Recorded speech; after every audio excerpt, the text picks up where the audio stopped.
Sobre eles a glória do Senhor, serão vestidos de beleza e de esplendor,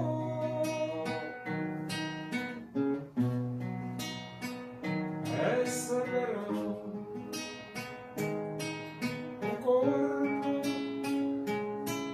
glorioso, a semelhança do corpo do Senhor.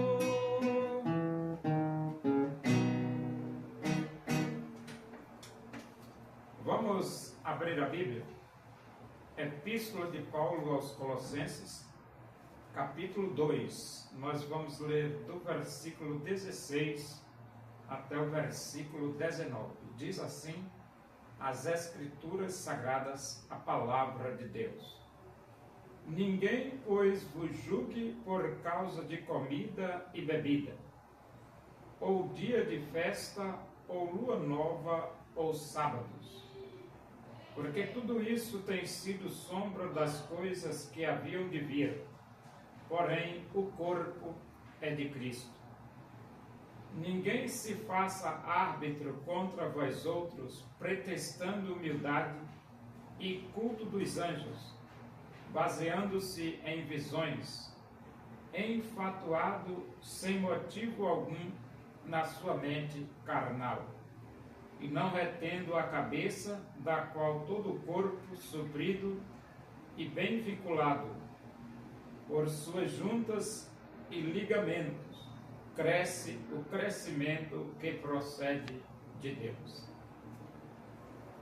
A igreja, ela é exortada e estimulada a crescer na graça e no conhecimento de nosso Senhor e Salvador Jesus Cristo. O crente, na sua individualidade, é estimulado a chegar à estatura da plenitude de Cristo. Como isso acontece? A Bíblia diz assim: retendo a cabeça, da qual todo o corpo, suprido e bem vinculado por suas juntas e ligamentos, cresce o crescimento que procede de Deus.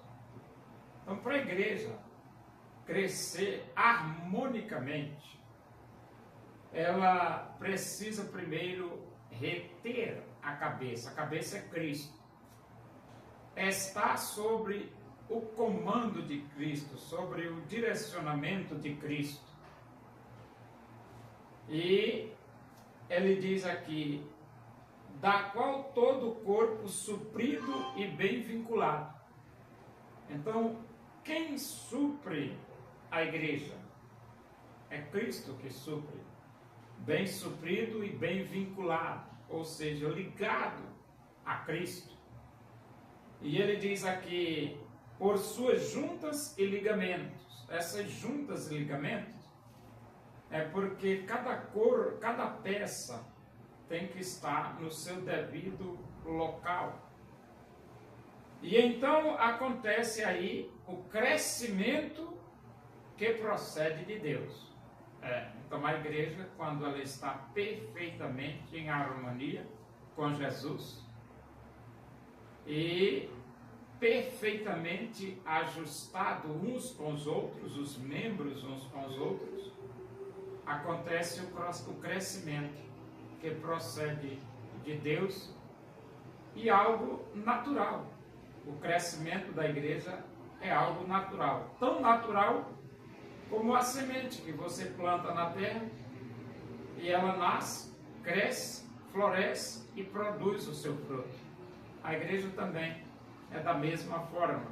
Quando ela está bem vinculada com Jesus, alimentada por Jesus, suprida por Jesus, e os membros, cada um no seu devido local, vinculados um ao outro, juntas e ligamentos, tudo certinho, então vem o crescimento natural da igreja de Jesus. E então ele diz: ninguém, pois, vos julgue por causa de comida e bebida, ou dia de festa, ou lua nova, ou sábados. Então, veterotestamentariamente falando, os judeus tinham essa questão com comida, com bebida, com festas, lua nova, com sábados. Era uma normalidade no judaísmo.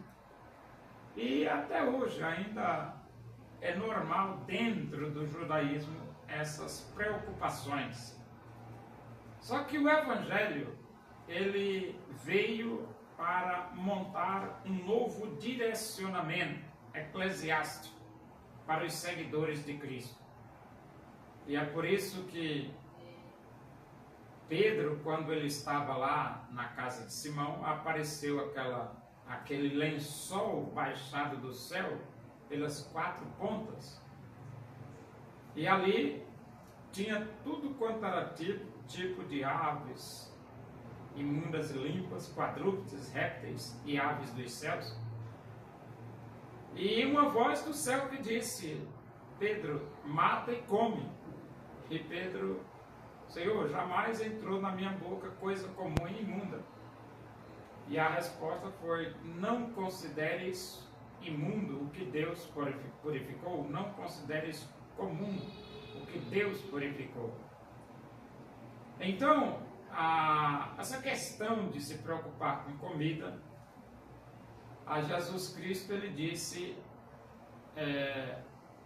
não é o que entra pela boca do homem, mas sim o que sai da boca do homem que contamina o homem.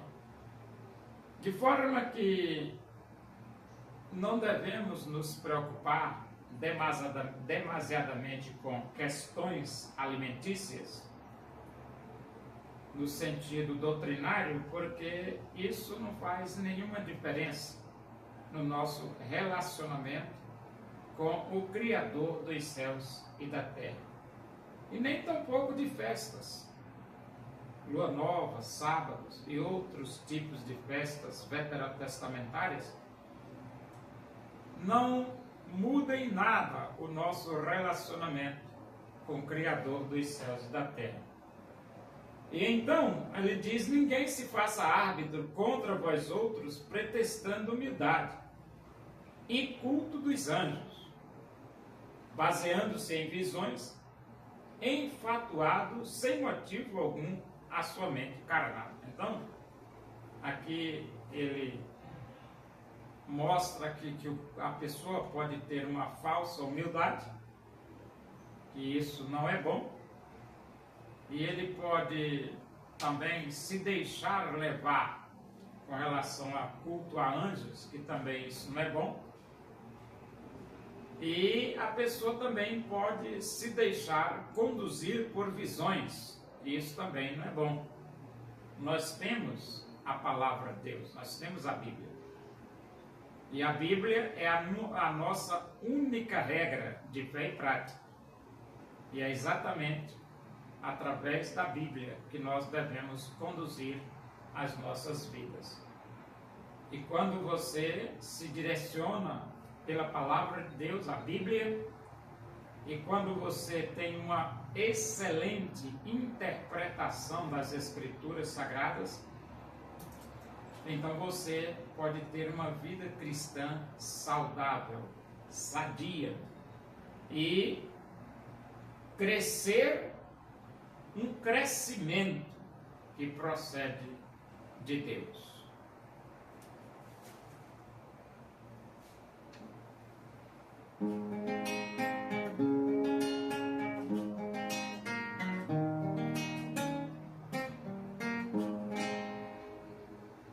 Porque Deus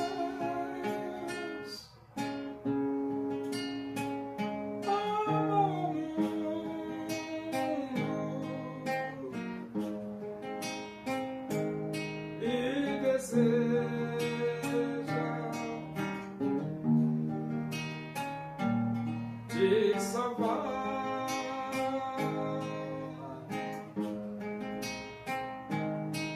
Seu filho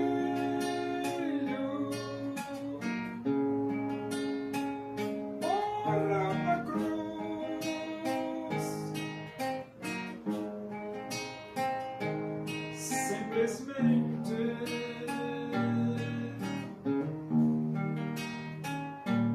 por te amar.